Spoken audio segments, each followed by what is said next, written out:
Oilers an extended losing streak. The Oilers fall 4-3 at the hands of the Florida Panthers. And an exciting, close game, but still disappointing.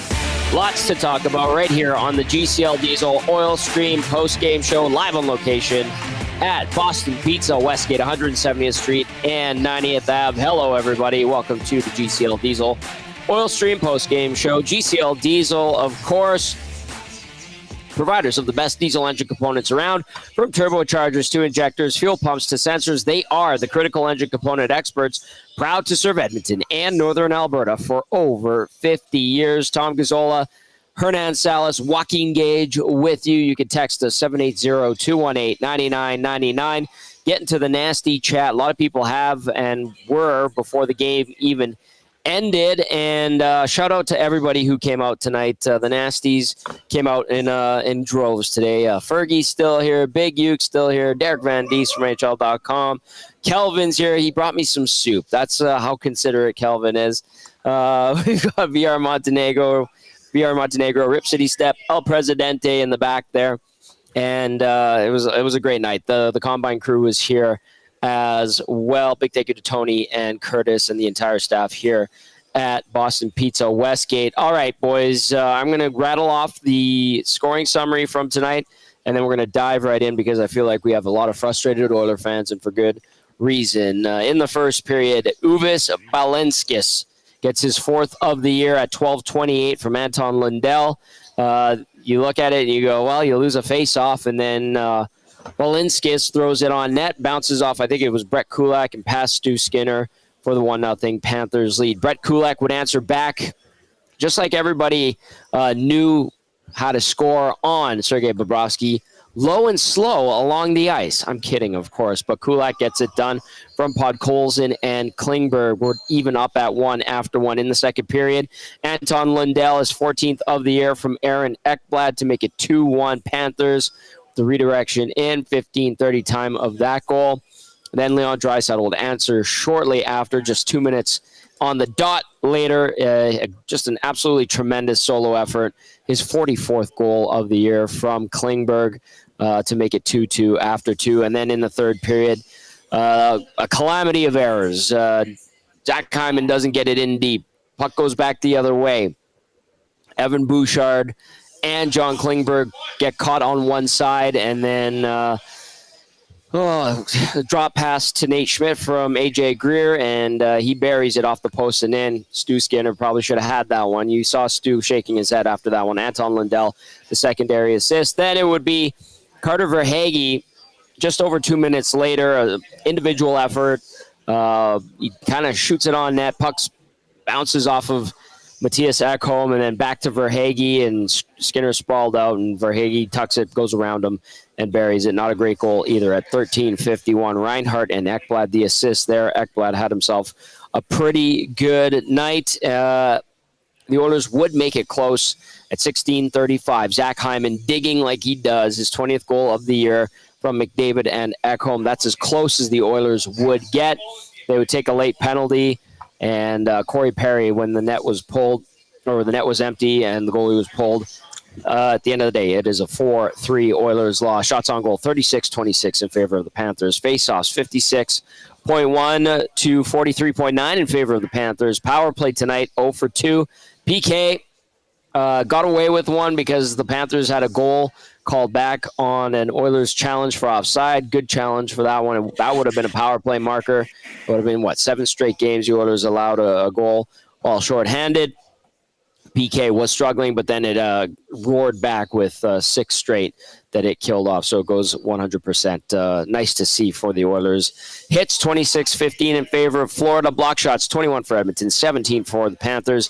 Giveaways officially 10 for Edmonton, 11 for Florida. Takeaways 5 for Florida, 3 for the Oil. But the score at the end of the night, 4-3 in favor of the Panthers. Joaquin Gage, Hernan, Salas. Boys, I gave you the scoring summary.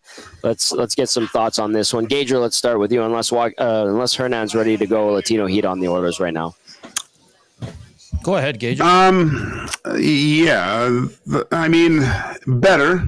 I guess if we want to be a little bit positive, it's probably their best game of the road trip with compete levels. Yes.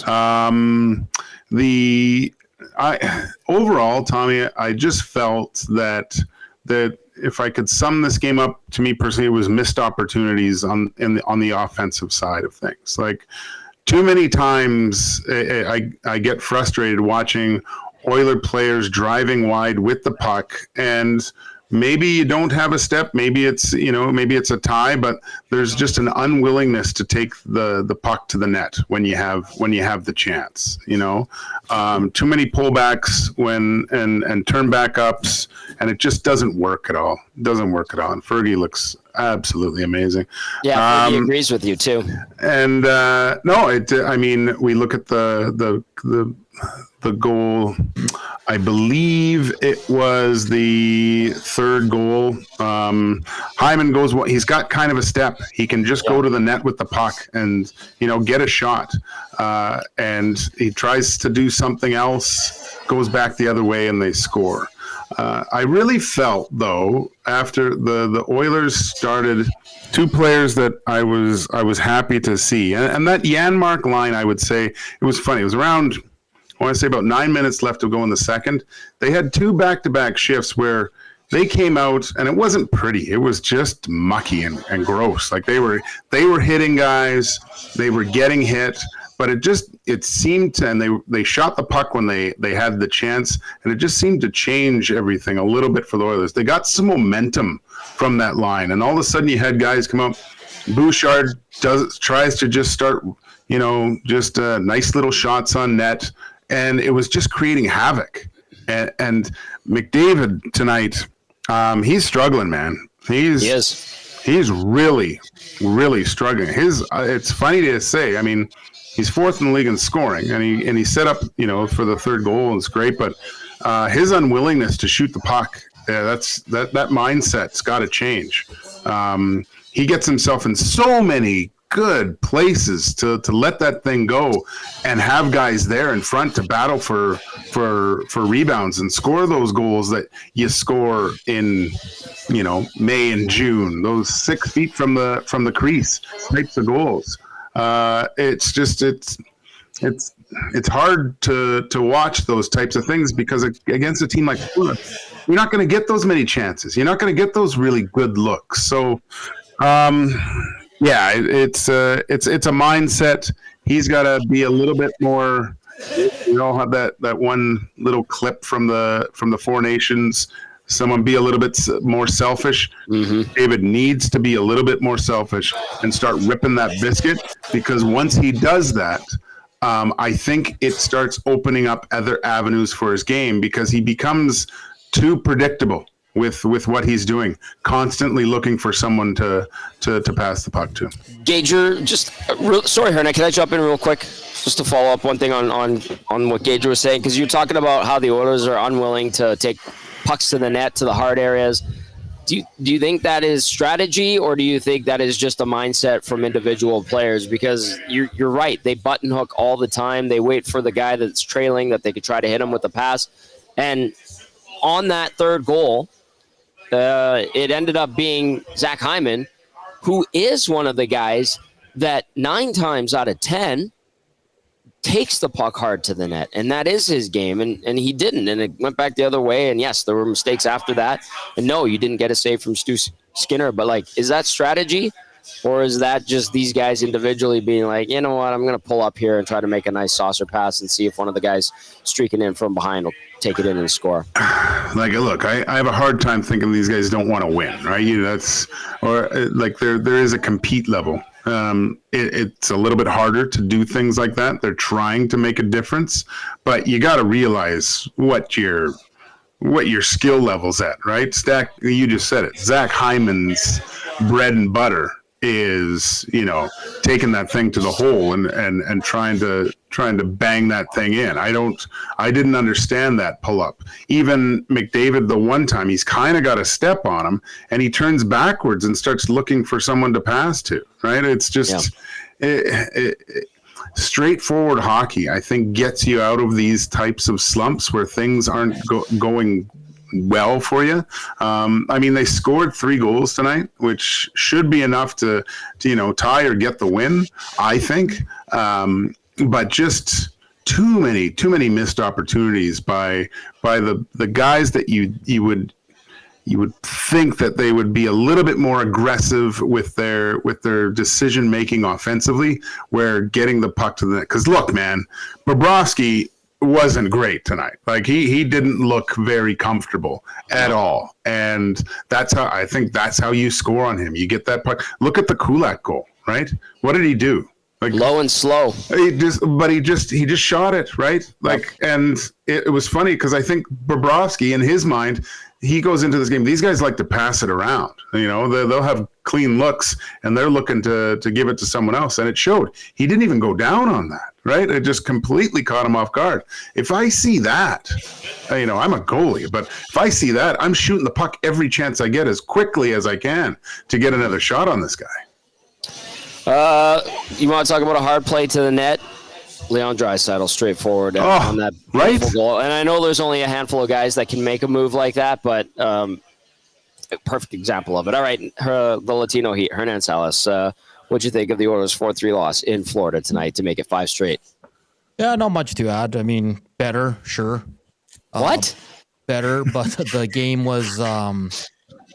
You need to save. You need to save, and like Gager said, guys, pulling up, not going to the net.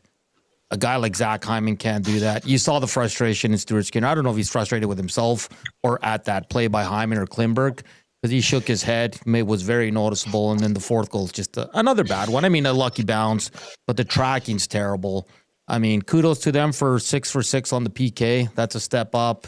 Draisaitl continues to play well, but at the end of the day, it's just not good enough. This team is, it's not very, very, it's not, they're not, like even today when they were playing better, you just knew something was coming, something bad. Even at 2-2 in that third period, you could feel it that there was going to be a bad goal. And you look at that Schmidt goal, he has to have that. And there's no defense of Stuart Skinner tonight, not at all. As a whole, I thought the team was better. They were right there with one of the best teams in the league. But again, like there's just too many passengers. McDavid's off for sure. There was that one power play. I was sitting there with Big Uke, and you can tell all they wanted to do was find Draisaitl on the back door. Like Nuge passed up a shot to try to, and he didn't even get the puck to Draisaitl. He ended up losing it. So, I mean, and the Emberson one, I think it was the second goal. Just a bad play, like a panic play, just shoots it anywhere just to get it out of his area. Well, and it goes right. So it was a soft sauce pass to the sidewall. To guys, nobody. He had possession. It was a comedy of errors on that goal. If you hit the rewind button and go back a little bit further, Connor McDavid has full possession of the puck and loses a puck battle in the corner, and then it goes back to the point. They get the first shot. Skinner has got to have that rebound, right? Mm-hmm. He's got to swallow that thing up. Okay, bad rebound, too many swings, everyone going the other way. I think Connor got tied up with someone, fell down, and Emerson gives it, the oxymoron, is one of my coaches always said, is trying to get the puck out of your zone on your backhand. It rarely happens. It's kept in, Ekblad banks it off Lindell's skate. But that was 3 instances that led to that goal. Gager, that goal, Emberson's engaged in a battle in front, okay? He sees where the puck goes. He wins that battle, and he gets to it first. He had a step or two to even walk out of the zone or even look for an outlet pass, and instead it was a soft saucer pass to nobody. Yeah, grenade. Nobody. Is that, to me, is it inexperience or is that panic? Is it where this team is at? Is it a combination? Because I looked at that, I'm like, great play. And then as soon as he goes to his backhand and lifts it, I was like, why? Why did you do that? And then sure enough, the next next second it's in the back of the net because it's a one-time shot, or not one-time shot, but Ekblad looks, puts it on net, goes off of Lindell, and bada bing, bada boom, it's the back of the net because you're not getting saves and then gets a ricochet. Big thing about all like the Panthers, how they score goals too. What's the common denominator? They're just getting the pucks to the net with traffic. They don't care where did the havoc come? Where did the biggest chances tonight come for the Edmonton Oilers? When they started funneling pucks towards the net, getting to loose pucks and causing D-men to try to locate people. They're making it so easy to defend, and it's hard. It's hard to battle in front. It's but that's not a switch that gets turned on. Nanso and I have been talking about that on our show a lot this whole week. That Nobla, that's what he was worried about, is this team thinks they can turn that kind of effort and determination on. That's built over the course of an 82-game schedule. You do not turn that thing on. That's got to switch really quickly here. And some of the other concerning parts, and Gage, we talked about it a bit today, and listen, this guy's a stud defenseman, but Matthias Ekholm's struggling. He was bad tonight. Bad penalties, getting caught flat-footed. That one call was crap, but you're right. Like, he's not playing well. He's that's fighting a weird it a bit. call. And then I want to ask you guys, because a lot of people are pissed off that Corey Perry is the only one that's mucking it up here. I mean, when you look at this lineup, well, the other guy is Darnell Nurse, but he wasn't playing tonight. Like, there's no one else here that's gonna go outside of Pod Coles, and like. It's kind of sad that Corey Perry is a 40-year-old that's to drop the mitts with a guy 10 years younger than him to set some kind of tone or message. But there's no one else, guys. Like, I don't know what we're expecting here. This team is not built to be physical or to muck it up. They're not like that. I was usually, when something like that happens at the start of the game, I'm like, okay, that's going to engage everyone. That's a good start. But then I see that it's Corey Perry doing it. Like, come on. But he does it on purpose, and he shouldn't have to. He shouldn't have to do that. Recognizes that, and that's kind of what's kept him in the league, and I respect that.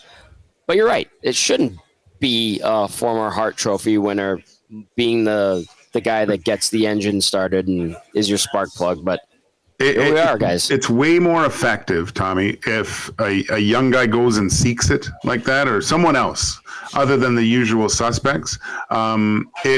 If Corey Perry's being a pest and it's at the heat of the moment kind of thing, that's what would get the juices flowing a little bit more. But for him just trying to find a spark, I mean, come on, guys. There's a lot of guys in the lineup that are capable of, you can probably pull a seatbelt on someone and chuck a few and whatever. It bugged me tonight that happened. Maybe because I was hoping for a Bennett Nuge square off tonight. Maybe I had that in my mind. Nice. I was talking about Hernan and I were talking about that, but that's not a fight, is it? Wishful thinking, hey. But just someone else. It didn't have to be Nuge, but I mean Nuge is undefeated, so someone's always got to go, I guess. And do you guys remember a couple of years ago? I think Stoff said it on one of the broadcasts. He goes, "This team's playing like they're waiting for a trade." Like, I'm sorry, guys. I know the trade deadline's less than just a week away tomorrow. But if this team is still in that mentality, man, they got big problems. Think they are. I hope not. Okay, you first of all, like, good pull on that reference. Do you know who's working with Bob on that game? Joaquin. Oh, was he? And him and Bob got into it. Yeah. Thanks for bringing that up, Hernan. Well, got booted off the broadcast for like 6 months after that. Yeah, because you disagreed, and Bob. I don't personally think this team is waiting for a trade.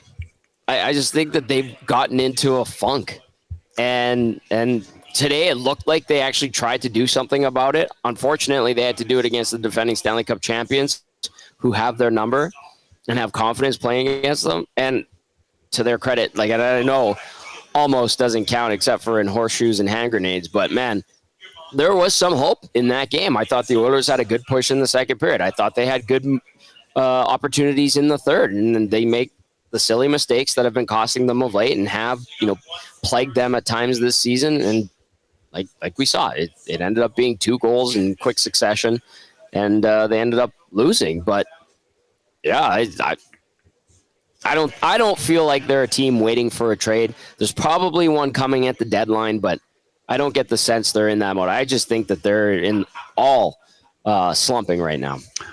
Don't you think that, and I mean, I guess take the last 5 games with a grain of salt a little bit, but if the Edmonton Oilers don't make like something significant at the trade deadline, is that viewed as a failure from this management staff? Yes. The answer is yes. Because we've known, they know they need a better defenseman. A guy who can defend, a solid guy who can actually protect the house, because unfortunately right now they don't have enough of those guys, and even the guys they generally can rely on aren't doing it. Yeah. He's at home, unfortunately. Nurse is hurt. So yeah, it would be totally. And that's because there's been 8 months of buildup waiting for them to get a defenseman. Remember, we were talking about upgrade on Cody Ceci. Well, they went and got a guy who had 30 games of experience. And to that guy's credit, now he made a terrible play today on the go-ahead goal. That didn't end up being the winner. He's played good for the most part, and he's developed well. But yeah, if they don't make a trade, which I don't think they're sitting idle. I think they're going to try to get someone, and will get someone on the back end. But if they didn't, Gager, hypothetically, then it would be a total failure. Yeah, I just say something's got to shake this tree loose a little bit. I thought, when the trade deadline comes around, there's sometimes you're a little bit nervous. Guys are packing a few more things when they go on road trips before of it, just in case. But something has to. They need a shock to the system here to turn things around. I think it's just the commitment level in all areas is just there's glimmers of it, but the consistency to play at a level that you're going to be successful, and you see it because we've seen basically the cream of the crop of the NHL with some of the teams that they've been playing, and we'll get to see another really good team that's struggling at the moment. So this will be a real test of character here, but it's not good enough to compete with the top teams in the NHL. So I'm just wondering what's going to happen next week. It's got to be something big. They need to bring in an impact player that's going to make a difference for this, if they want to even get a sniff back to close to what they were at last year. What's interesting, guys, because Stan Bowman got hired, like a month, 3 in July. In July. So a lot of these pieces that are here were not his signings, right? Is that fair? Yeah, that's fair. So is there a little bit of a sense here that Bowman's, he's not loyal to a lot of these guys where he brought him in? And see, that's coming up a lot, Hernan. Yeah. And I feel like I know where you're going with this. Him and Jeff Jackson are a tandem. And people, especially lately, are forgetting that. They work in unison with one another. Me personally, I wouldn't be surprised if Jeff Jackson and Stan Bowman were in conversation before the moves were made on July 1st. Yeah. And I think that needs to be remembered, that just because Bowman wasn't the GM at the time doesn't mean he's necessarily not in favor of the guys that are here, just because they're a quote unquote Jeff Jackson guy. Now, if it's a Ken Holland leftover, maybe. Yeah. But I think that needs to be something that we keep top of mind going into this. So I honestly, like, how many guys on this team that don't actually have a no movement clause will be or should be worried? Maybe a few, a handful. But I think for the most part, they're banking on these guys being here for a long playoff run to try to do what they did last year, except win. Just a lot of names on the nasty chat. Where's Connor Brown? Where's Adam Enrique? Where's Victor Arvidsson? That's fair. And those are fair, but like Tommy just said, if we're being realistic, I don't see Connor Brown, Adam Enrique, any of those guys moving. Let's be No. completely honest. I mean, I'd be shocked if one of those guys was. No, they're gonna. It wasn't there another comment made when Stan Bowman met that it's gonna have to be money in, money out, guys, right? So. Yes. Right. I mean, if we're looking for that high end player to come in, well, who are the Oilers giving up? And the other thing too is they'll have to get some kind of update on or have an idea of where Evander Kane's at. Right. And That's they're going to need to know going into deadline day or right before. So, okay, boys, this is the breakdown brought to you by South Fort GMC or South Fort Chev, pardon me. Reserve your 2025 Equinox Trax and Traverse now. They won't last long. They've also got the best discounts on 2025 Silverados, and they won't be beat. See dealer for details, www.southfortchev.com. Text us 780-218-9999. Get in the nasty chat. A lot of people watching. That's great. Hit that thumbs up. Gazzola, Gage, and Salas with you. The Oilers fall 4-3 to the Florida Panthers. 5 straight losses. Close, but at the end of the day, no cigar for sure. All right, let's see a few of these texts. Let's bounce them off of Gager and Hernan. Johnny the accountant says the Oscar for best tripping embellishment goes to Sam Reinhart. Yes, I understand. I didn't like that call either. Troll says Bowman was a GM in Chicago who is hated by half the league, and after they screwed over Holland, who everyone liked, good luck making a good trade. Doesn't sign text guy. Says Yanmark and Brown -3. Yikes. And I think Skinner's missing his high fives and the big man who's willing to pay the price in front of his own net. Need a better Vinny at the deadline. Who is a better Vinny out there, guys? What do you think? Oh, it's hard because what's available, right? I don't. Probably Vinny. Yeah, yeah. Probably Vinny, right? Out of Pittsburgh. Really good in the regular season, but in the playoffs, boys, we all saw what happened. Hey, I just want to, the stat of the night, you're going to love this one, Gager. From Swainer? From Swainer. Okay.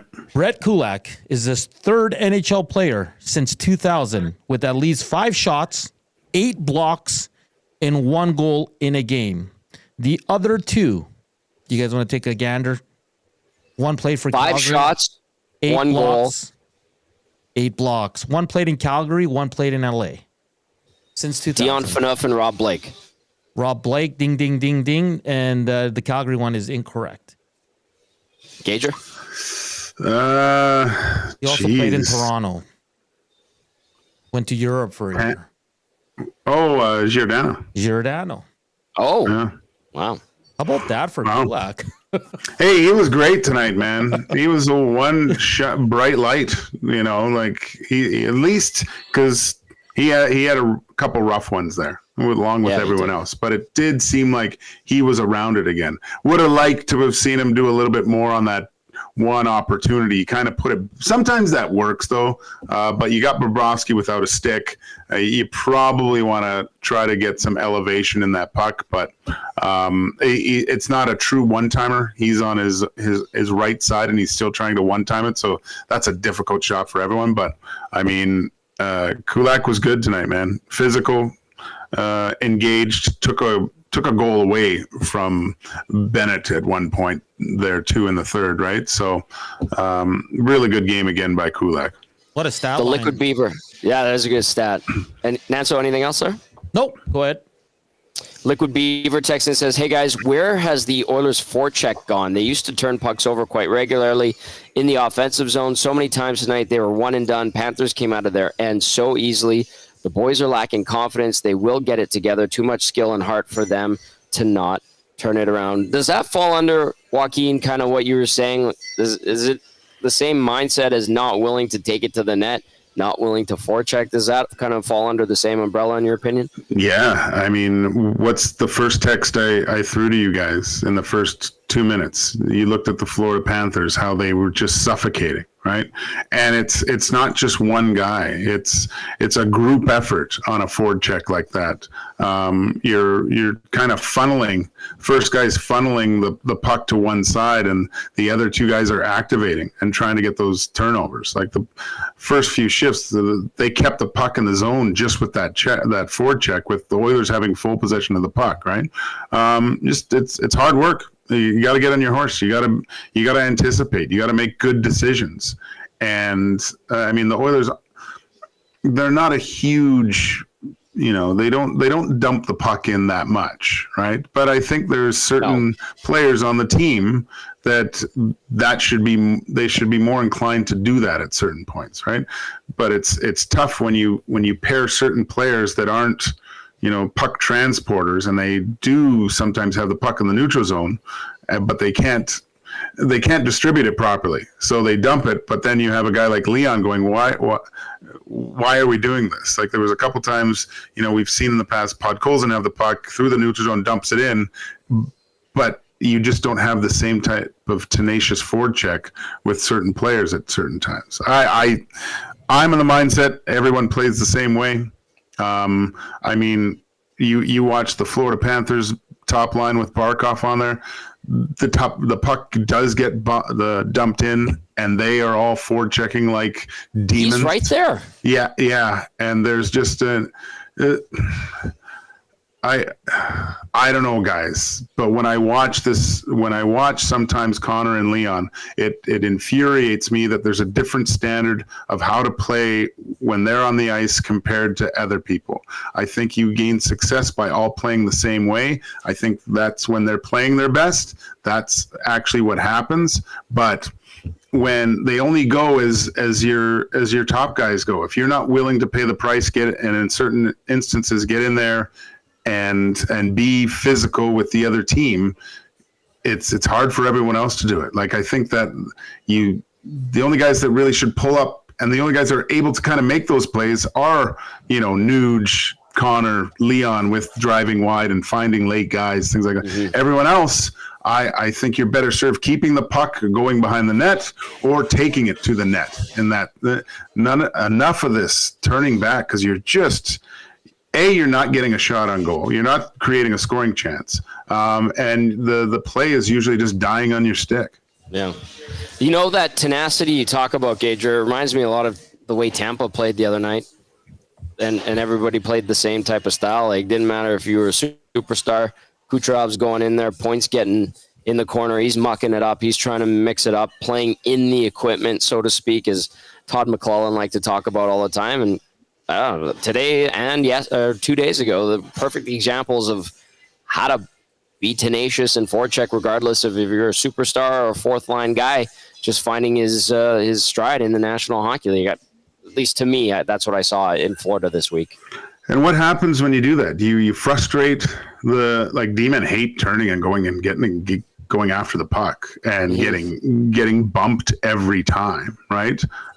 You make an okay defenseman start looking like Bobby Orr when you give him time for things, to do things with the puck. I find it's just one of the areas where we've seen in the past the Oilers have established that kind of tenacious play without the puck and eliminating time and space. Like, as soon as the puck was moved on the opposing team, even if there was a good pass, there was someone there right away. And that's what I've seen in the last two games of the opposing teams that have played the Edmonton Oilers. Tampa and Florida are way better than what we've seen for a long time. Well, that the Oilers have done anyway, with eliminating players right away and making them have to do something that they probably don't want to do. 780-218-9999. Text us, get in the nasty chat. I've peeked over there a few times. It is just buzzing like crazy. So talk amongst yourselves. I'll try to pick out. I've got some really good texts. A lot of people fired up, obviously, when you have a 5-game losing streak. First one of the season for the Oilers. The 4-game losing streak was the longest of the year until tonight.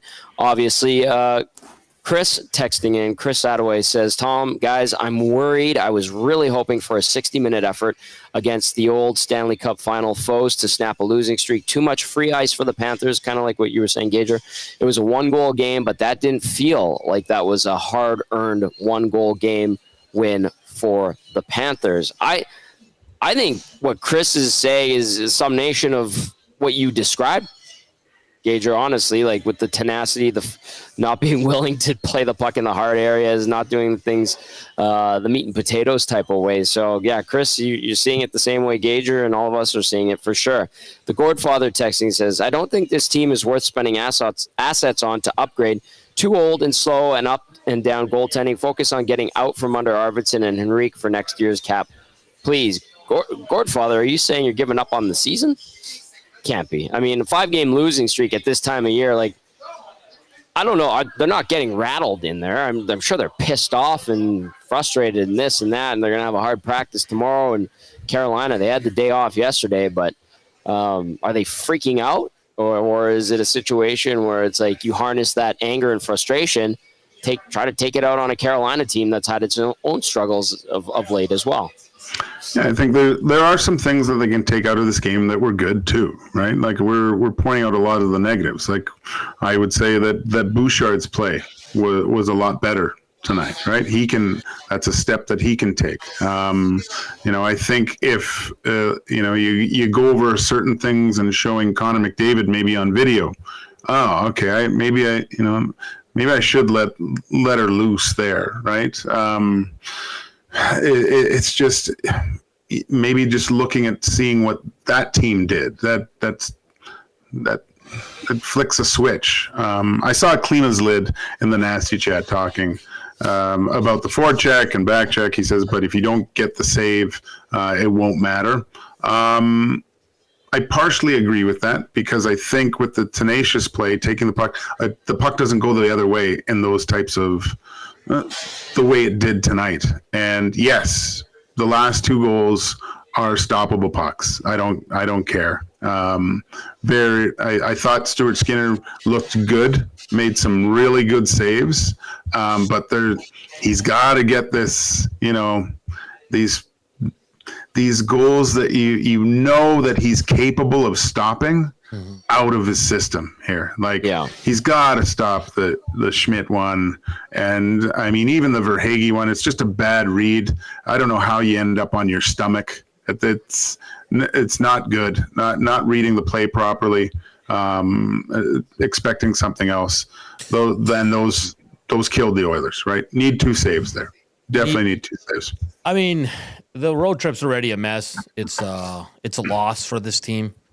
I don't think any of us we knew it was going to be tough. I don't think any of us had him going 0-4. Do you go with Skinner in Carolina? Yeah, you have to. He has to know that he's going back in there every night right now. I think he's got to find his game. Got to find something here. He's the number 1 guy. Game 1 of the playoffs is Stuart Skinner's game. All right. And he's got somehow, some way, he's got to look back and dig deep and find a level that's consistently going to eliminate these goals and keep the Oilers either tied or up a goal, because it just hasn't been good enough for a few weeks now for Stuart Skinner. Okay, guys, an interesting one here. They showed the frustration of the team going off the ice after the 1-goal loss to Florida.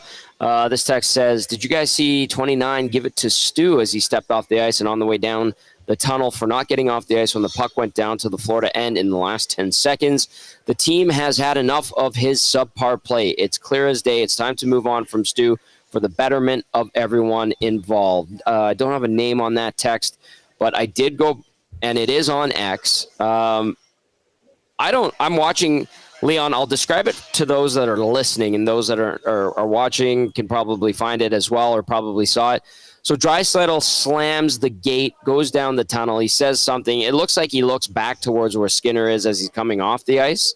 Yeah. But is he yelling at Stu? Because Stu also looks back at something where Leon looked like he was yelling too. So I don't know if he's yelling at Stu there.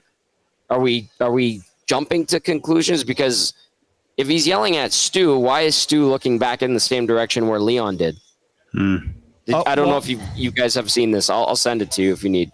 I'm looking at it right now. I'm kind of with you, Tom. Like, he kicks the bench, he looks back, but then Stu looks the same way where Leon was kind of initially looking. So I I think we're reading too much into this. I don't think he's saying something to Stu, because Stu looks back to see like what's he talking about, like what's going on. You know what I mean? It looks like more confusion than anything. Like obviously Leon's very upset. I'll be honest. I'm happy one Oiler is showing that emotion. Like seriously. Well, I mean he's been their best player all season long. That goal he scored today was top notch. He has not once. I mean, don't get me wrong. He'll go off the ice slow and this and that, but for the most part, his engine hasn't shut off at all. He's been dialed in the entire season. I can understand the frustration, but just this example that text brought up, I don't know if he's necessarily screaming at Stu on that one, because I don't think so. He's mad at everything right there. He does look at Stu, but I think it's just like I don't think it's towards him. Yeah, I don't think so. That's hard. Let's not jump. It's hard to assume what's really going on there. So.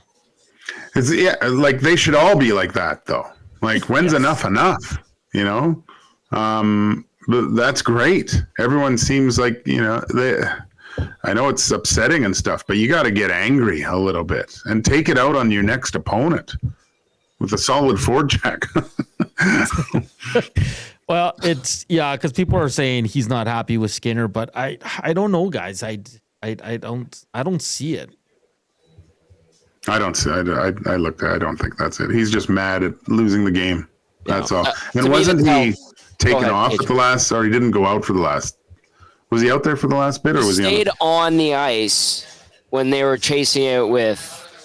Because he was coming off the bench, right? He stayed on, and the penalty that Perry took, like Stu stayed on. Yeah, he didn't come off. Maybe that was it. Maybe that was it. Who knows? Because before he gets into the bench and he kicks the door, he looks at Skinner. Then he goes in, kicks the bench, looks back, and then goes in. And then you can tell he screams again because you can see the head movement, right? Yeah. So, I don't know. Just to me, is the way Stu looked back at something. If he was being yelled at by the best player on the team, I don't think he'd be like looking back going, what's he yelling at? I think he'd be owning it, right? Like he'd be like, Iwanek I'm in trouble. Iwanek also says Perry also looks back. That's exactly. So to me, that's the tell. Yeah. And who knows what's going on? Maybe somebody in the crowd. Could be the ref, maybe the call, whatever, something like that. Yeah. So, Nanso, really quickly, do we have any audio to get to yet? So the only one we have available right now is Kulak. Okay. Do you want to hear Kulak? And then we'll get Gager's thoughts going into Saturday. We'll let Gager go. We have Derek Van Diest stopping by as well. Gager, you've been filling in for Cass, I know, on short notice. So we've taken up a lot of your time. We know we appreciate it and love you for it. So is that a good game plan for you? That's perfect. All right, let's do it. Let's hear from Brett Kulak, who scored a goal. And like Gager said, that should have been the tell for the Oilers to fire pucks on net, get in goalie Bob's face. They didn't, and ultimately he was on the case. What a terrible rhyme. Let's hear from Brett Kulak. It was honestly just it was a good game. I thought there was chances both ends. Both teams were playing really well and kind of executing the game plan we wanted to coming into it. And they just ended up finding the back of the net more than us. But I thought we played a good game. There's lots of good. Everyone up and down the lineup. I thought everyone was working as hard as they can, giving second, third efforts, and just doing little things. And I thought we competed hard. So I think that's positive. Longest losing streak of the season right now. How tough is this mentally right now, and what's it going to take to kind of get out of it? Yeah, it sucks. We there's a lot of internal pressure in here on ourselves, and we enjoy that feeling of winning. So, and we've gotten used to it, that's for sure. So, this sucks when you lose 4 games now in a row. So, lots to build off of tonight, though. You guys can't keep it below like 3 or 4 games stay right now. And you look at each individual goal and you go, that's a tough goal, and that's a good goal. Like, I'm not blaming any one guy on every goal, but at the end of the night, there's 4, right? How do you get it down to 2? Yeah, I think for a big chunk of the season, we weren't giving up much goals against, and obviously that's a recipe for winning hockey games. So we need to get back to that, and it's just I thought we took a step in the right direction tonight. Guys are working on the back check. We're winning more battles. We're blocking shots. We're doing lots of good things. So I think we took a step in the right direction tonight, even though it wasn't the result. Is this the way a losing streak ends? Is you start playing better and still not winning? Are we at that phase maybe? Yeah. Yeah, it's good too. We're not playing, bottom teams in the league. It's nice. Now we're heading into Carolina. They're a top team, and they certainly know how to win, especially at home. So it's the challenges are big, and that's perfect for us right now. What have you guys done in the past, and what are some of the current things that you can lean on from past experiences to kind of get out of active situations? I think it's you can't start pointing fingers in the room. We've been through a lot together, and you don't start blaming guys, wishing this guy did more, that guy did more. I think you just look yourself in the mirror and you look on past success personally and as a team, and you just got to find what works again and find your spot and just everyone come in and play at your best. Okay, there's Brett Kulak.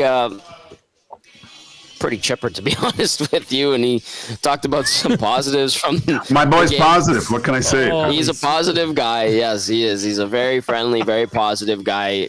He was, obviously without Darnell Nurse there, they counted on him more. He did score a goal. Let's just quickly look at his stat line, because just a little too chipper, Kulak. Maybe he's just like, well, I played good. I don't know what the problem is. A goal plus one. Tommy, 22-44 time on ice. What? He also said it's only our fourth straight loss. I'm like, you're missing a game, buddy. Well, that's a positive dude right there, man. Very positive. We need more Kulak in our lives. Yeah. Forget about that one loss. Anyway, he did say that there were some things he liked, and Gager, honestly, and so. Second period, they had some good moments. There were some good moments. You can't say there wasn't, right? Yeah. So he's right there, and you can't dwell on the bad things, because that's not the recipe for success. You got to find the positives in certain things, and that's what they're not in a good place right now, the Edmonton Oilers, but you got to find the good in things, and like he said, there were some things to build off of there. There were a little bit better efforts in certain areas of the game than what we've seen over the past 3 games. But they're still a ways away from what kind of is the most frustrating thing when you watch this team is what they're capable of. Right? Yeah. That's probably the most frustrating thing. We've seen the level of commitment through 20 guys each and every night. And if you put it on a bar graph, it would just be up and down and you want that nice level line of consistency with their effort, play, and execution, right? So that's hopefully they can take another little bit of a step. You're going into a Carolina team that's been struggling a little bit as of late as well. First goal is really important in the next game, and I know before the Oilers have scored the first one, but I think just to get that first one, and if they can establish maybe a little bit more physicality in their game and make it hard, because look, they're going up against one of the best defensemen on the planet here, and we all saw him at the Four Nations. It doesn't get any easier, that's for sure. Canes with the 5-2 win tonight against Buffalo, by the way. I know they have struggled. They're 4-5-1 in their last 10, but you're right. They have some excellent players. Jacob Slavin is one of the best. Gager, great work. And I know we did say there are some things to build on. Brett Kulak was somewhat chipper about it. And I know that fans right now are like, good time. Like that second period effort, just win the game. Yeah. Stakes, that's where they're at right now. So great job tonight, my friend. Have fun tomorrow dealing with this mess on ESPN Afternoons. Yes, with Hernan. Thanks, Joaquin. All right, boys. There you go. There's Joaquin Gage, our game analyst, of course, with the breakdown brought to you by South Fort Chev. Catch Gager tomorrow with Hernan on EST Afternoons. I've got a text I'm going to get to. We're going to get Derek Van Deesten here right away. Keep those coming in. 780-218-9999. The Oilers lose 4-3 to the Florida Panthers. They have 5 straight losses. First time this season that has happened. And yes, some key things that have been a recurring problem popped up again tonight. It did sink them in the third period, and we are going to talk about it. I'm not really going to defend Stu Skinner tonight. I thought he should have had that Nate Schmidt goal. I thought he should have had that Carter Verhaeghe goal. I think he should have had the first one, to be quite honest with you. Maybe the one that redirected off of Lundell. That's a tough one. First one too is a redirection. They lose the face-off. Anyway, not really going to defend anybody tonight outside for a couple of guys who actually showed up, and Brett Kulak's one of them. Certainly Leon Draisaitl another. Ultimately not good enough. Let's go to Adam from Lloyd, who says, better effort, but again, outworked. Second best goalie again tonight. All careless penalties didn't help either. Question for you guys, why does this team have such a hard time when teams freeze the puck on the boards to kill the clock? Do they have PTSD from the Cup final? We've seen that play out multiple times this season. Level a guy to do something to move them and free the puck. Man, that's frustrating to watch. They ruined my Thursday night beers buzz. Again, Tommy, for sake. Adam from Lloyd, they are terrible on puck battles on the wall when it's frozen. Like they just dig at it. They don't knock the body. They don't like move a guy's leg or jam it, wedge their get their blades in there to wedge it out. I know some guys are very strong and they work on that, but they're not good at it. They're very soft on the wall. And I think it is a part of them generally being a soft team. They don't play big boy hockey and they struggle with it. And when they do play it and they're engaged and everybody's dialed in and uses their physicality, hey, they find out that it can work and they can do it. But for the most part, they don't. So it is super frustrating. And yes, it is a recurring theme indeed. Hernan, anything else? As we get I Derek keep Bendy watching in this Draisaitl stuff. I'm thinking I have a new theory here. Okay, lay it on me. I only saw like the snippet I saw was like 6-7 seconds. Like I'm looking for the he's looking Perry at someone on the ice 100% because when Perry looks back, he's looking on the ice. So Perry looks at Bouchard. Okay. So he's either yelling at the referee or he's yelling at a guy behind Skinner and Perry, which is Bouchard. That's my theory. Can we? I still don't have you guys on the screen, but if Tom can move to your left a bit and get DVD. Okay, there we go. We have DVD in here. Yeah, that's much better there, boys. There we go. Derek Bendy, NHL.com right now. Yeah, so all right, DVD. I don't want to read too much into that, but that's the kind of like my theory right now, my conspiracy theory. It's I don't know. Did you see this? Derek Van Diest here from NHL.com joining us now. Oilers fall 4-3 to the Florida Panthers. Did you see this after the game? No, I missed that. Yeah, Draisaitl screaming at somebody, and might be Skinner. Yeah, they were saying Skinner, but why does Skinner look back that way if he's being yelled at? That's true. That's and Perry looks back too. Well, was he yelling at? Yeah, they both kind of look back. So maybe it could be Bouchard. Yeah, no, it could be the ref. Maybe there was, because there's a couple calls that they didn't like at the end there. And sure, they didn't like the Perry call at the end, and there was a couple that they weren't too happy with. But yeah, it's frustrating right now. They're very, very frustrated, and yeah, they both look back. Right, Perry looks back. Yeah, I think they both look back. I don't know if they're looking back at Bouchard. I think he would scream at the referee. I don't think it'd be those, he wouldn't call those guys out in public. Yeah. I don't think it's Bouchard. I think it's probably the ref. So, lots of frustration there. And you got to understand that, the calls made today, there's a couple of tripping calls, interference calls that weren't made in Game 7 of the Stanley Cup Final, right? Like the Oilers had opportunities to go on a couple of power plays there in Game 7 that calls weren't made. So if you weren't making them then, you're making them now. And I think there was a couple that I'm sure the Oilers didn't like, but I thought, what was the one with 3 minutes left? I thought that was a hook, and then Perry got him on the hands, and I think obviously Florida. But there's 13 seconds left. He's just trying that he knows. But the Panthers have a reputation for embellishing a little bit, and it's around the league, and they know once the stick's on the hands, the guy's going to drop, the guy's going to take a dive. I tripped, I step on a stick, I'm going to go flying in the corner here. That's part of the frustration too, is that they sell those penalties pretty well.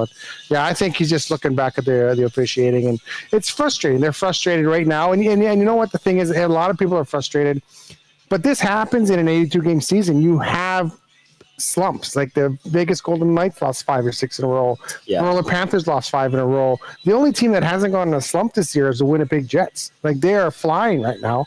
They're the only team that really hasn't slumped. Like the Washington Capitals are slumping. They lost their second one in a row tonight.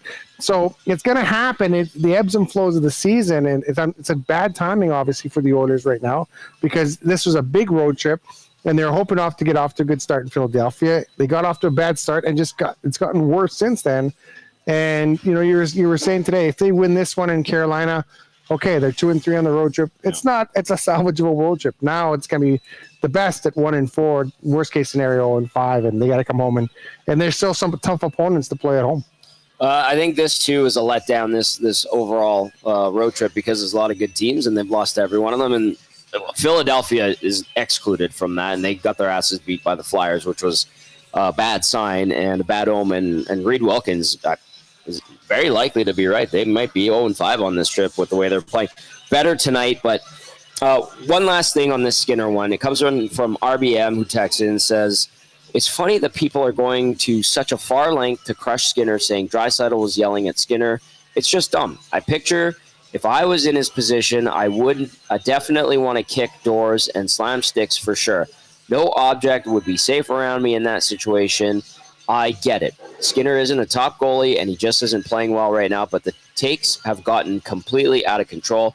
Make those people look like a bunch of flakes. Really. LOL. That's from RBM. So I had to go back because, listen, after another loss, the way they did lose tonight, to who they lost to, where they lost, I saw people saying, did you see Leon? Did you see Leon? I went and watched it, and I'm like, wait a sec. That doesn't seem like he's yelling at Stu. So I saw that the narrative was, hey, did you see him yelling at Stu? I don't see that. And I think RBM has a point that there are those that just want to dump on Stu Skinner. Mm-hmm. They just want to dump on Evan Bouchard. Don't get me wrong. There's plenty of reasons to, but it isn't just them that it is the reason why this team has dropped 5 in a row. No, and I honestly think that if you take a wide angle of that, you'll probably see an official somewhere in that vicinity. Yeah. Because that's the way they both look back. Like, okay, he's yelling at, who's he yelling at? There's probably an official standing there or someone standing there. So, you take out the frustration. Hey, as a referee, I know a lot of people take out frustrations on the officials, whether you like it or not. And it's a frustrating time for the entire team, but that's going to happen throughout the season. Yes, Skinner's not playing very well right now, but he started off slow. I thought he had a good section of midpoint of the season, and now he's back to being slow. But the guys in front of him are not playing well either. Like they need some help, and I think when you look at your goalie, the goalie kind of really masks a lot of deficiencies in your game. If you have a goalie that can kind of bail you out, they kind of mask a lot of deficiencies in his game. And I think before the break, everyone was talking, well, we're not playing well. We're getting the results, but we're not playing well. We're not playing well. We're not playing well. They knew that they weren't playing well, and now you're getting these bad results, and now this is kind of, that's caught up to them. And I think this is a situation because they knew it was coming. It wasn't they were playing lights out and then there's a bad stretch. Like they knew that they had to be better, and I think they have to understand that they have to be better, but they're going to have to get themselves out of this. Like every team goes through this. Every team goes through a bad stretch of games, and it's how you respond to those stretch of games that matter. We do have Stuart Skinner, guys. I'm sure a lot of people want to hear from him. So whenever you guys are ready for it, fire away. Okay, here's Stuart Skinner following tonight's game. Out there, how did you kind of see this one play out? It was a solid game by both teams. I think, they're a hard forechecking team. Big bodies, obviously. They shoot a lot of pucks. Lots of guys at the net to make my job tough. And I think we started to kind of get going throughout the first period. And once we kind of found our legs, I thought we were pretty solid. Tough way to lose for sure. You always talk about how everything has a purpose. Right now, you guys are dealing with some pretty adverse situations, longest losing streak of the season. What's it going to take to get out of this, dude? That's a great question. It's something that we're trying to figure out right now as a team. Every year kind of brings up different battles, different adversities for us, for every team to go through. This is another one where we get to kind of figure it out as a new team here. So it's going to obviously take all of us, chipping in together, talking to each other about, what we can do better. We sometimes you got to go through the crap and, Yeah, I think tonight's a really good game for us. I think the way that we, we just skated with our legs. We worked really hard tonight. And I think that's a big step in the right direction. How about yourself, Stu? Where are you at mentally right now? Yeah, I feel great. I feel good mentally. Super excited to keep playing. I was really excited to play tonight. So I feel like my headspace is in a really good spot. I'm ready to rock and roll. Whenever my number is called, and I get pretty excited to play. It looked like you were making some key saves throughout, some pretty key movements throughout this game, and then all of a sudden it takes a deflection and it beats you. How frustrating is that to kind of battle through within the 60 minutes? Yeah, it is pretty tough. Like, it's tough to just, they're good NHL goals. Those goals are going in on a lot of guys. I think, I went up to Cal and I was like, every time they score, you just hear the post. It's just kind of their luck, I guess, for the night. Goes off guys' skate perfectly onto the post and then just trickles in. Same with the first one. And so third one. Yeah, that's the frustrating part sometimes is you're working so hard as a team and, bounces like that happen. But that also goes into the way that they play. They put so many guys in front of the net. Guys go hard to the net. They always present sticks, always present, problems for teams. So, and that's why Florida knows how to win. This is a team that showcased its resilience time and time again. Just look at last season altogether. Is there anything that you can kind of pinpoint or lean on in terms of past experiences that you guys can maybe help propel yourselves out of this situation? Always. When you go through stuff like this, you always kind of look on past experiences, kind of how you got out of it before. Again, this is going to take something different. But that's the exciting part. You get to learn a little bit more about yourself as an individual. We get to learn about each other as teammates and just how we're going to pull through this. And again, that creates more and more belief. And as we know about belief, it can be a very dangerous thing. All right, there's Stuart Skinner following a loss tonight, the Oilers' 5th in a row. I feel like what Stu said is not going to appease a lot of people. Skinner allowed 4 goals on 36 shots, making 32 saves. He was quite chipper and positive. Hernan, we heard him kind of say some things that Brett Kulak did, saying there's some stuff to build on there. Walking Campbell's cat on the Nats chat is not impressed. He says that's a loser interview right there. Listen, I'm not expecting these guys to be crying, guys. It's a sport. It's hockey. They get paid a lot of money to do it. It's the profession, but and listen, maybe these guys are just very positive, but you want to see a little bit more pissed off. Like, to be smiling and saying we're fine, we played great. You're on a 5-game losing streak. Like, I don't know. I don't want to read too much into it because we've seen this before from many, many players. But I don't know, guys. Maybe am I off my rocker here saying like? Well, no. The sentiment from that's why when DVD and I were listening to Stu or watching, I looked at him and I'm like. That's just Stu being Stu, and he is genuinely that. Yeah, we know him well. We know him well. I think, remember, there was one time last year where he was really upset, didn't come out and talk to us after the game, and then he came and apologized the next day. Apologized. Because he has to have that mindset. You talk about athletes, they always say, well, you can't get too high, you can't get too low, you got to kind of stay in the middle. And I think that's what that kind of mindset for some of those guys is, not too high, not too low. Like, you have to kind of keep that approach, and I think Stuart is the epitome of that. But I agree with you at that point, Hernan. Like, at some point, you got to be mad. You don't have to do what some other guys have done in the past. Just lose it on. But it is fun to watch. I'm not going to lie to you. It is fun to watch. But yeah, it's a situation where they know they need to be better. It's like they don't need to be told. That's the thing. They don't need to be told they need to be better. Yeah. But sometimes you got to work your way out of these things. And I think this is a step to work their way out of this slump. The first 3 games were terrible, and this one was a much better game. It was a closer game. They were right there.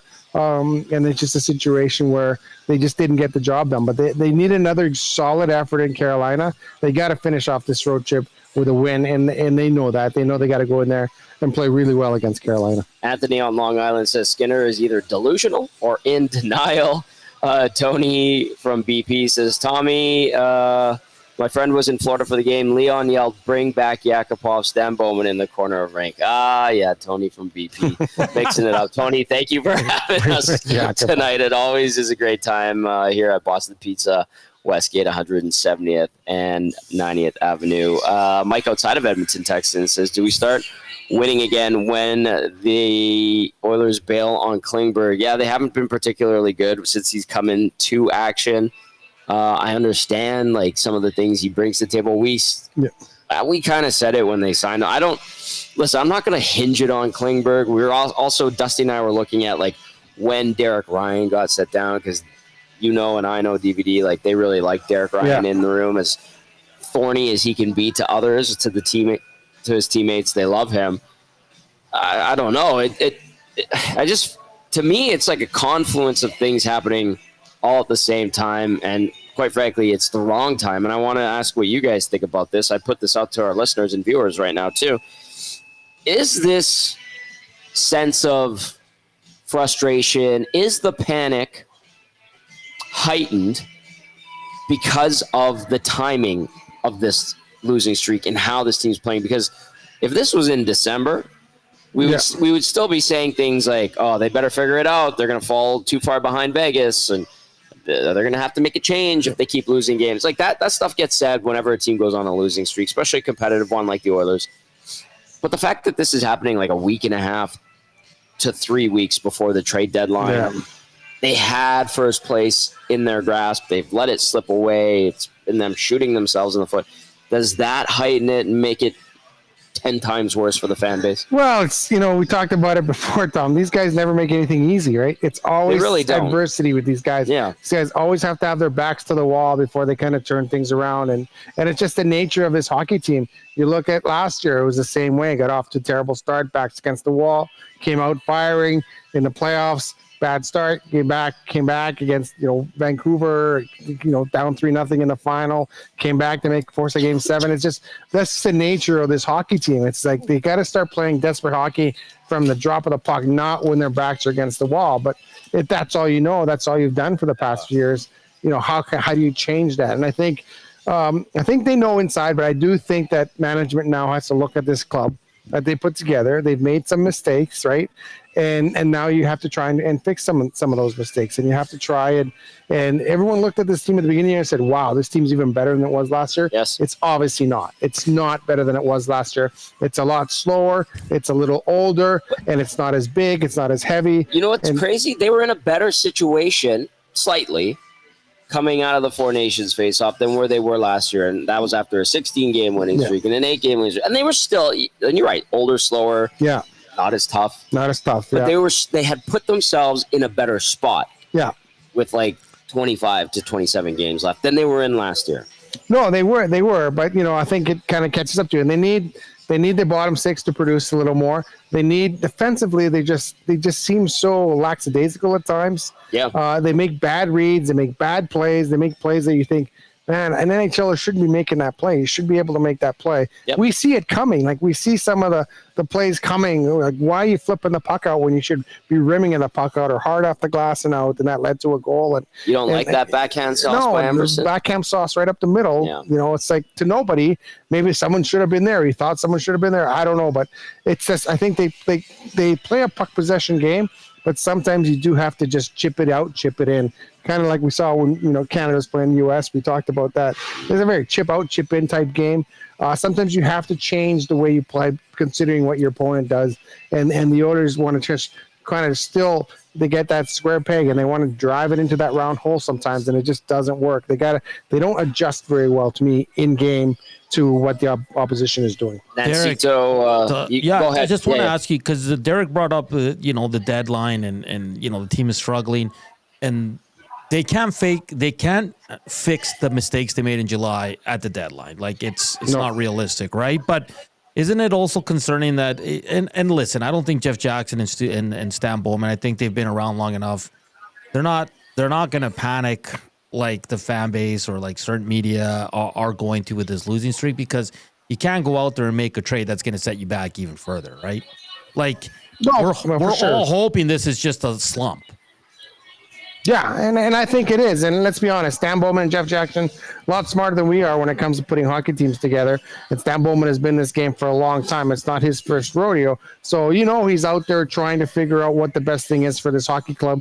He's getting the feel of this team, and he will. I don't think he'll sit on his hands before the deadline. I think he'll make some moves. I think he'll make some significant moves. He'll make a move like when they brought Ekholm in. Oh, that's a really good move. Yeah. Like they will make those moves. That was a home run. That was a home run, right? And they will.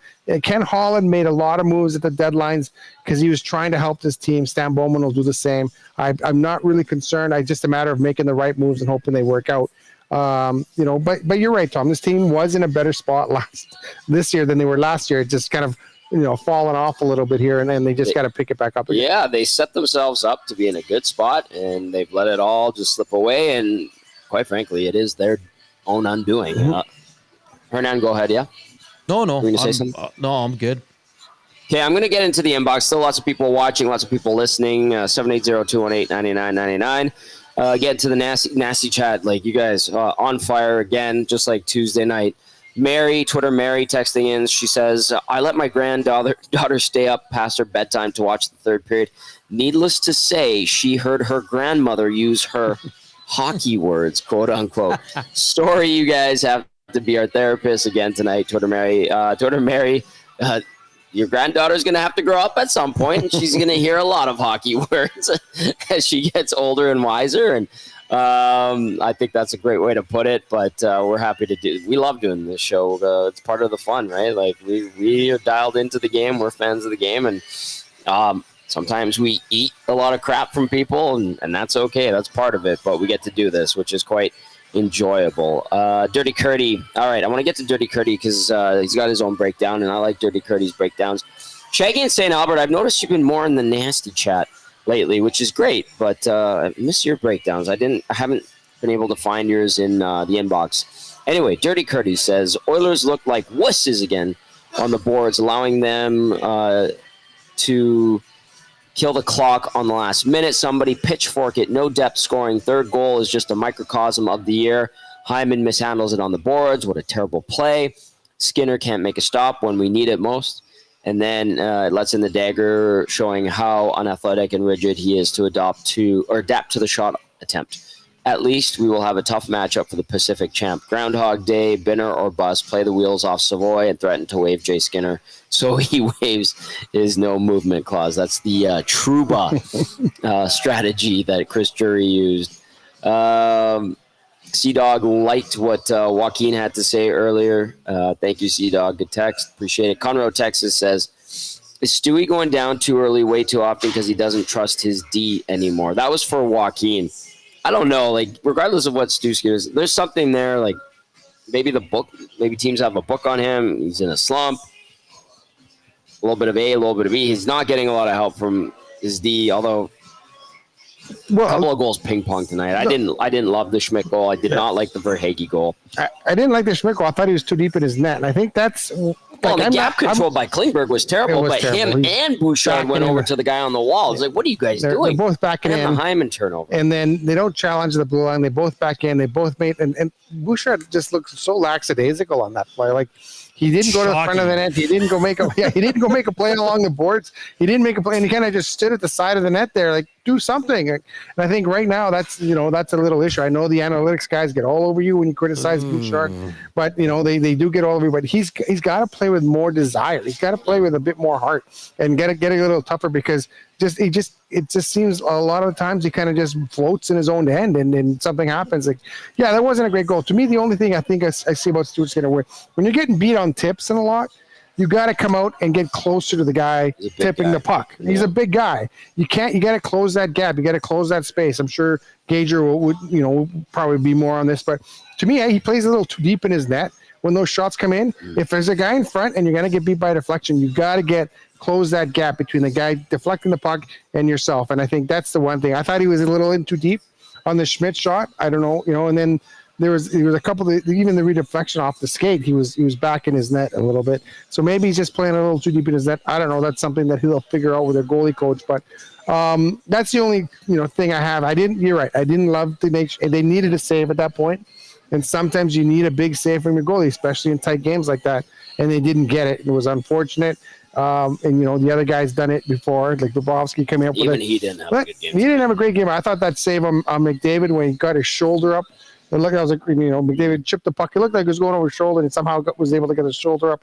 That was a great save. And then, there was Arvidsson hit the crossbar? There was an opportunity there, right? That's half an inch crossbar. That's crossbar in. So, sometimes you don't get the breaks, you don't get the bounces, but you have to make your own breaks sometimes, and you have to get those big saves, make those big plays, and you got to look like that. You got to bury it. So, yeah, it's a game of inches here, and it's a fine line between winning and losing at this level. Well, they're doing a good job finding their way onto that wrong side of the line. Exactly. Okay, Big Uke, who's sitting right there, says, what the expletive? Just remember, Tommy, Bush is the worst defenseman ever. Stu isn't even ECHL quality. This team might lose every game the rest of the season. Wildcard 2 is looking better than First and Pacific. Or at least that's how some feel, with a bit of a smirking grin. Shaggy in St. Albert. Oh, okay, good. He says, yes, I've been texting you the whole time. Let's get to Shaggy, and then we'll get some final thoughts. We'll get to the turning point as well as the player of the game. Shaggy says, yes, they accomplished their goal of losing a close one, guessing back to being blown out by Canes on Saturday. Reed's 0-5 prediction looks like a lock. McDavid did nothing again tonight. Power play sucked again. Skinner was good tonight, then gave up that third goal. Want a save there. Fourth goal, Skinner was not prepared. Difference was they had the better goalie. Solid PK game. We now have low bar of making sure it is a close loss. A loss is a loss for the fifth time in a row. Maybe they can keep third place in the division, but would not rule out them falling to a wild card spot. Shaggy, thank you for the text. Appreciate it, buddy. Okay, let's get to the turning point of the game. Brought to you, as always, by Advantage Sports Medicine and Physiotherapy, where they treat you like the pros. Our multidisciplinary team includes sports medicine physicians, along with highly skilled physiotherapists, strength and conditioning coaches, and massage therapists. If you have a nagging pain you'd like to see go away, like an Oilers losing streak, eh? Go book your consultation today at www.advantagesportsmed.ca. And the turning point of the game, it's a sequence. Unfortunately, a lot of sequences lately for the Oilers that are becoming the Advantage Sports Medicine and Physiotherapy turning point of the game. Just 2 minutes and 43 seconds apart in the third period. Nate Schmidt, on a calamity of errors, starts in the neutral zone, makes its way to the defensive zone. They back in on the goalie. Well, two guys going to one side. Can't get a save from him. Nate Schmidt scores. And then, 2:43 later, Carter Verhaeghe shoots it, hits Ekholm, bounces in the feet of both guys, and Stu Skinner sprawling out for some reason. And Verhaeghe tucks home his 16th of the year. So that is your Advantage Sports Medicine and Physiotherapy turning point of the game. If you're looking, if you got a nagging injury or anything like that, go see Advantage Sports Medicine Physiotherapy at www.advantagesportsmed.ca. Let's get to the Damon Bunting Real Estate Player of the Game. Damon Bunting has been a consistent top-producing realtor in Greater Edmonton and area for over 17 years. He's community-driven, understands what it takes to make a difference in our city, so check him out on damonbunting.com or visit his Instagram at Damon Bunting Real Estate. Mr. Latino Heat, take it away. Yeah, screw it, Tom. I'm not picking someone from the Panthers. I'm going to go with the Oilers because it's been a long run of the opponent. So I got to give it to Brett Kulak. Scores a goal in the night, +1, 22:44 ice time. He had 5 shots on net and 8 blocked shots. He was excellent on the PK as well. So I got to give it to Brett Kulak today. Good on him, man. He had a solid game in the absence of Darnell Nurse. He really stepped up for the team. Very chipper post game too from Brett Kulak. I don't know if you saw it or heard it, but I saw it. Yeah, he was very chipper. A lot more so maybe that's why he's Stuart Skinner. Well, Stu Skinner was quite chipper too for a guy that got burned for 4 and had a couple of bad ones in the third period. So I want to get to this text from Don, unless you see one, Hernan. Don ends it on a positive note. So we're going to wind it down here with Don from Edmonton. Don says, good evening. Here's something I feel positive about. Your show. I really appreciate your insight. It helps me to understand the game better. Thanks for your hard work. Don from Edmonton. Don, we appreciate you just as much. And we can't do it without all of our listeners and our viewers, all the great Nasties who came out tonight. So awesome to see them. Sticky Rice, special shout out to Sticky Rice, Tracy from the Combine crew, just 2 days after neck surgery. Yeah. Trace was here and hanging out with everybody. Moving a little bit slower, but she's on the mend. Good to see Norm, Calvin, El Presidente was here. Mo was here. Man, oh man. Fergie showed up. Rip City Step, VR Montenegro, Kelvin, who brought me this soup so that I can get better, and I will have it tomorrow. As well, Big Uke's still here, so we'll have to have a beer on us from Big Uke, or for Big Uke. And to everybody who texted in and got into the nasty chat, whether you're angry, needed to let it out, took it out on us or the team, you know what? That's why we do it. Natso, any final thoughts from you? No, Saturday should be interesting, boys. Should be interesting. I will say this. I think they'll beat Anaheim on Tuesday. Yeah, hot take right there. DVD, anything for you? No, they'll figure it out. I know it feels like the world's crashing in here, but they'll figure it out. This is a good hockey team. They're just going through a bad stretch right now. Yeah, tough time to do it, but it's happening, and they have a chance on Saturday to totally redeem themselves. That's going to do it for the GCL Diesel Oil Stream post-game show from right here at Boston Pizza, Westgate, 170th Street and 90th Avenue. Huge thank you to Tony, Marasia, Fates, Shay, Curtis, and the entire crew here. They're starting up their Sim Golf League at the Coors Light Simulator in March. For DVD, Joaquin Gage and Hernan Salas, I'm Tom Gazzola saying have a great night. Thank you for watching. Thank you for listening. See you tomorrow.